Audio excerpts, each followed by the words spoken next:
Imagine squatting over a bucket in your kitchen, while your entire family pretends not to hear. Or sitting on a wooden toilet, 3 stories up, praying the floor doesn't collapse and drown you in 20 years of your neighbor's shit. This is what going to the bathroom was really like in the Middle Ages. They squatted behind hedges, balanced over buckets, shared long benches with no dividers, and sometimes fell in and drowned. In the Middle Ages, going to the bathroom wasn't just messy. It was public, risky, and deeply humiliating. No sewers. No modern plumbing. No privacy. So how did people manage their most basic needs? And what does that reveal about the dirt, dignity, and decay of medieval life before pipes, porcelain, and plumbing? In the countryside, waste disposal meant simplicity. A hedgerow, a hollow in the field, the far edge of a pasture. Privacy came from distance, not design. But in cities, where walls were high and neighbors many, simplicity turned to shame. Human needs didn't change, but expectations did. Public defecation was outlawed. Fines awaited those caught in the act. Yet most people had no privy of their own. They relieved themselves into buckets, ceramic bowls, whatever could hold what the body expelled. Some used easement chairs, wooden seats with a hole perched over a pot. Others wandered the alleys looking for a shadowed corner, hoping not to be seen. In London in 1339, a beggar boy squatted in the street to relieve himself. A cart crushed him. Public records called him savage. The tragedy wasn't just the accident, it was the judgment that followed. To be caught going to the bathroom in public was not just an inconvenience. It marked you as poor, as filthy, as unworthy. Thus, the act of relieving oneself, one of life's most natural rhythms, became a measure of status. Where you went determined what you were. Inside the medieval home, the chamber pot waited. Quiet, necessary, and shameful. It might be made of clay, tin, or even silver for the wealthy. Richer households hid them behind tapestries or inside wooden cabinets. Poorer families placed them beside the hearth or beneath a shared bed. Everyone used them. No one spoke of them. In theory, they were private. In practice, their contents had to be emptied into a cesspit, onto the dung heap, or all too often, into the street. Despite repeated laws, many flung waste from windows with a careless shout, sometimes without warning at all. Medieval streets reeked of rot, not only from livestock and rubbish, but from people. It was a civic embarrassment, yet it persisted for centuries. The chamber pot reduced human dignity to liquid and stench. And though it allowed people to relieve themselves indoors, it left behind the harder question. Where does the waste go when there is no place for it? In a world without sewers, every full pot became a moral dilemma.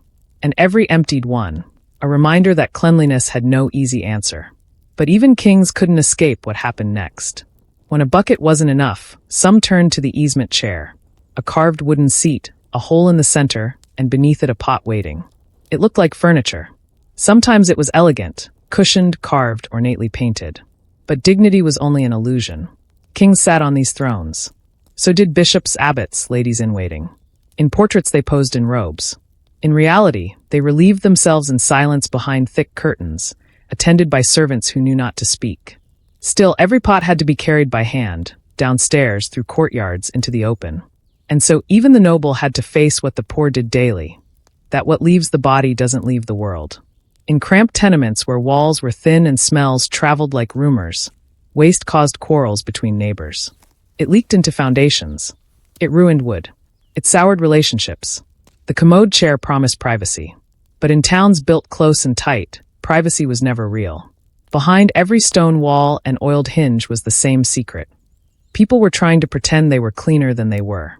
A built-in latrine seemed like progress, a permanent fixture, a civilized answer to a messy need. But beneath those stone seats or wooden boards was a dark, silent threat. The cesspit. It held what no one wanted to see. And sometimes it took lives. In 1326, a man named Richard the Raker climbed atop his household privy. The wood beneath him cracked. He fell in and drowned in his own waste. It wasn't an urban legend. It was recorded fact. Across London, Paris, York, and Bruges, cesspits were hazards. They leaked into neighboring walls. They soaked into wells. They collapsed under the weight of negligence. City councils passed ordinances. Pits must be lined with stone, kept at least 2.5 feet from the property line. More if the pit was unlined. But rules didn't fill holes, and they didn't stop the rot. When a pit overflowed, lawsuits followed, or feuds, and sometimes diseases too silent to be named. Privies were progress, but they were also death traps. And the closer people lived to each other, the more they realized how thin the line was between relief and ruin. In many medieval homes, especially those crammed into tight urban spaces, the toilet was not beneath the floor, but hanging from the wall. These were called garderobes. They jutted out from the second or third story, often above a back alley or courtyard. A small seat, a hole, a vertical shaft. And at the end of that shaft, nothing. Just air and whatever lay below. In theory, waste dropped into a pit or drain. In practice, it fell where it may. And sometimes the waste didn't fall on the ground. It fell on people. A passerby walking beneath at the wrong moment could be doused in filth. Women shielding baskets, children chasing geese. There was no warning, no grace. Negligent landlords were fined. Laws were passed to build stone drop shafts and prevent accidents. But building costs money, and medieval builders often gambled with others' dignity. So the waste fell. Every day, every household, every story. The smell clung to stone. The ground became a slick, fetid carpet. And for those living below a garderobe, every knock at the door might come with a stench. The medieval alley was not just loud and crowded. It was haunted by what fell from above. And so even the sky wasn't clean. Eventually, cities realized waste needed more than walls and windows. It needed structure. So they built it. By the 13th century, towns like York passed decrees for communal latrines in each ward. They called them sedge houses, long rows of wooden seats, holes aligned, no partitions. They stood on bridges at market squares, near riversides. People sat shoulder to shoulder, flesh against wood, the sound of water below. A 3-seated oak latrine found in London still bears the marks of use. No privacy, no shame, just bodies doing what they must. In some towns, 15th century long houses straddled the river, men and women separated. They weren't a luxury. They were a necessity. These latrines emptied directly into the current. No cesspit, no shoveling, just gravity and flow. To some, it was brilliant engineering. To others, it was filth rebranded as progress. Still, for the poor, who had no chamber pot, no garderobe, and no privacy, a public latrine was something more than wood and water.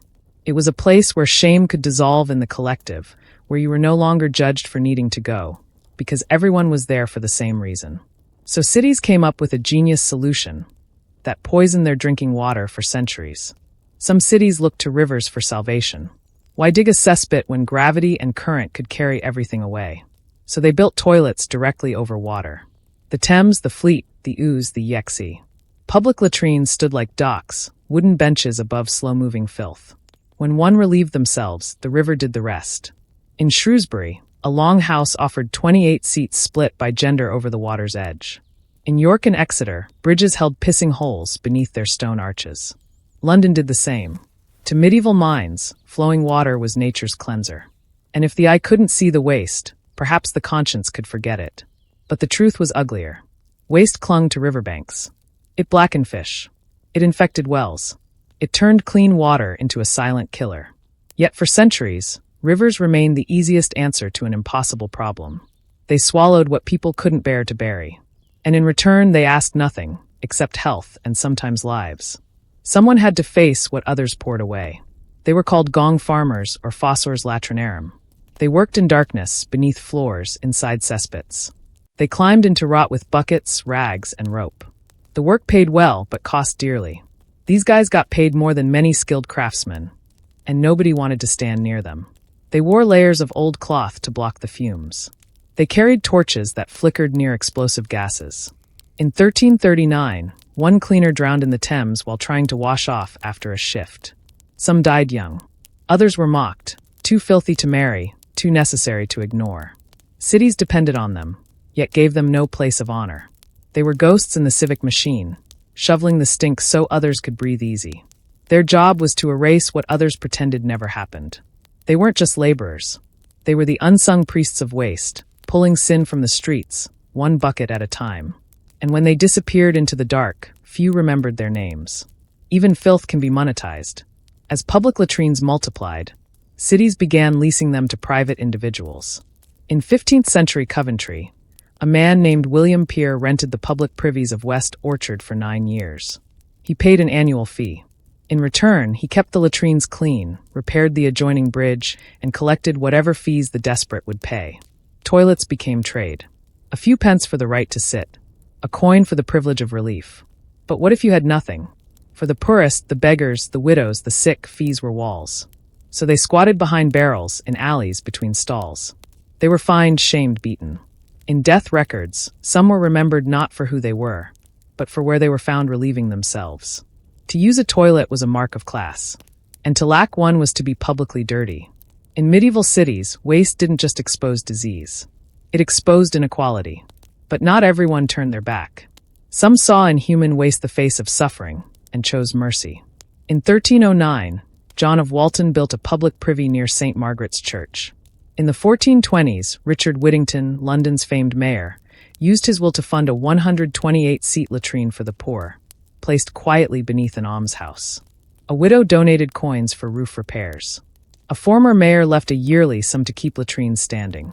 These weren't grand cathedrals. They weren't monuments of stone. They were holes in benches, buckets in the dark. But they were also acts of compassion in a world where filth clung to skin, smell, and soul. To give someone the chance to go in peace was an offering as sacred as bread or shelter. Because sometimes salvation came not from a sermon, but from a seat. Medieval toilets were more than just dirty corners or rotting pits. They revealed what society hid, its shame, its divisions, its quiet cruelties. In every bucket emptied, every garderobe built too close, every child punished for relieving himself in the street, we see a world trying to civilize the uncivilizable, and failing. And yet, even in waste, there were gestures of mercy. That too is history. Not just what people built, but what they tried to bury. Next time you flush and forget, remember Richard the Raker, drowned in shit because his toilet seat snapped. Remember the beggars fined for pooping in the street. Remember the one mayor who spent his fortune building 128 free toilets for the poor. Medieval people weren't disgusting. They were just human, trying to stay dignified in a world with no plumbing. If you want more stories this gross and this human, hit subscribe. I'm working on medieval periods and childbirth next. Trust me, it's worse.